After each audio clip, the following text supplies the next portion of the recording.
Greenwood here, and we had such a great live stream last night about lucid dreaming. I thought I would take a second and sort of unpack a couple of the ideas really quick just to make it brief. And I do recommend checking out the full episode. It was fantastic. We had Derek from Mystical Wares, Bill from 13 Questions, and my friend Abby Johnson, who has been a lucid dreamer her entire life. We talked a lot about lucid dreaming. We talked about some other topics as well, like energetic anatomy and different things like that. But I thought I would just go ahead and outline just a few quick things that we went over and see if I can help you to get an idea of how to lucid dream and just give you a few different tips to kind of get that process started. So if you don't know, lucid dreaming is when you become aware that you yourself are dreaming. And in that moment, you have some amazing clarity and an ability to control the dream. So it's akin to being the director of a movie and you're in the movie and you're just shouting everything out. You're also the actor and you're experiencing everything. But you have full control, truly, over the entire experience. It's super trippy. It's incredibly fun. And for me, it was life-affirming. The first time I ever had one, a lucid dream, I was like on my ear the next day. There's a great movie that you can check out called Waking Life. I highly recommend checking it out to get more of an idea about this. Now, regular dreaming is really good too. And we talked a little bit about that in the podcast. A lot of us have to go through healing. And when we dream, it's really what's happening is our self is sort of talking to ourself. And it's showing us, hey, here's what you need to work on. Here's what you can fix. Here's what you need to integrate. And basically, that's what that kind of comes down to. So dreaming itself is a powerful practice. And then beyond that, lucid dreaming is incredibly fun. Obviously, you can do anything in the dream space. What's really cool and what really helped me was that, let's say this is the totality of human consciousness here, even though this is really infinite, okay?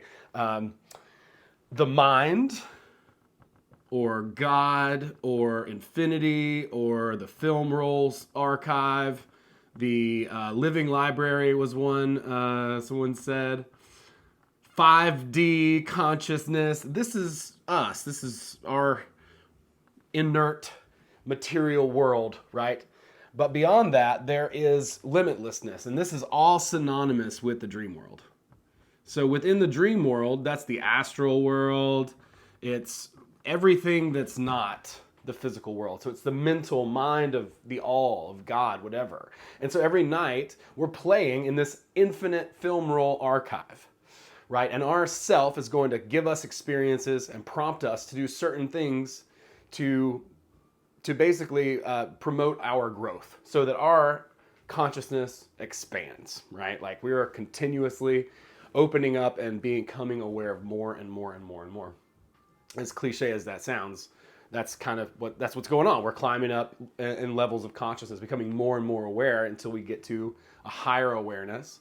And that is, I think a very long process. But the point being, when you go into the dream world, when you can become aware that you're dreaming, you align the two hemispheres of your brain in that moment. So your heart and your mind are like both participating. They're both in the act. Now, this is interesting because anything that we truly 100% fear and anything that we truly 100% love, our heart and mind is going to agree on those things. So Bill was talking a little bit last night about the first lucid dream was very scary. It was like a nightmare. My first lucid dream was amazing. His was a nightmare.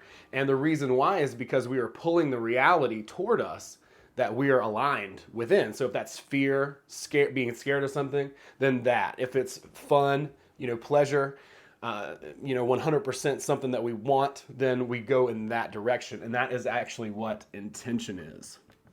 So the book Reality Transurfing talks a lot about intention. A lot of people in the New Age talk about intention. And lucid dreaming is an excellent way to practice intention. Because when you become aware in the dream, all of a sudden, it's up to you at this point. You can do whatever you want. It's your playground.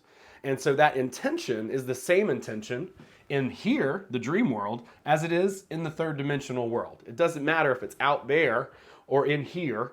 Intention's intention. It's when our heart and minds align and we put out this strong intention, okay? And so it's a very practical tool for that. And I just want to really quickly talk about a few ways that you can start to be able to practice this. First off, you're going to want to ask yourself, am I dreaming? Over and over and over again. In fact, you could get, I think Derek said, get a bracelet or a ring or put something on your hands, and that will remind you to ask the question. You can also just look at your hands. That's what Carlos Castaneda says to do. Look at your hands. You can flip on and off a light switch in a room, and the light won't change. That's another thing to do. You can take note. The first thing that Abby recommends is starting to write down your dreams. Begin dream journaling regardless. Write that stuff down. It's yourself communicating to yourself. So take note of it, write it down, and then you'll be able to start noticing patterns in your dreams. Like for me, I'm in a tree a lot. I'm standing up in a tree. I don't know why, but that is a trigger. It's like, okay, well, I should know that I'm dreaming if that happens. Or if I'm in a certain place, a Bizarro, Panama City, or whatever. And you can start to map those places out. So that's one thing. That's another thing that you can do.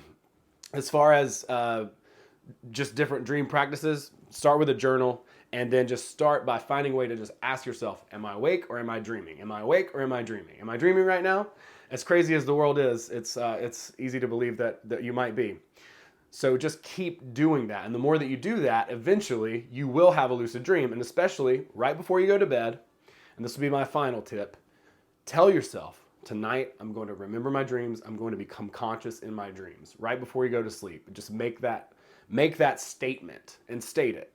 Tonight I'm going to go to sleep, I'm going to remember my dreams, and I'm going to become conscious in my dream. Now, it might not work the first time, but just keep doing it. That's intention. Intention, and honing it and practicing it.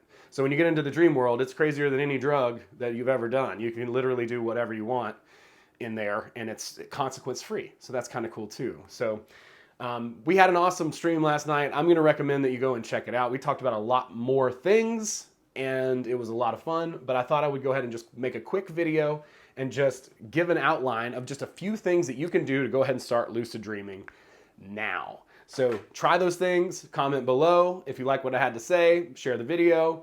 If you want to get more information and learn more about this, then join our Telegram or Facebook group and just reach out to somebody, to any of us there in the Telegram group. We also have a dream sort of coven experiment that we've been doing, and it's been very interesting as well. I've learned a lot as a result of having that. So if you're interested in that, just join the main Telegram group and then let us know.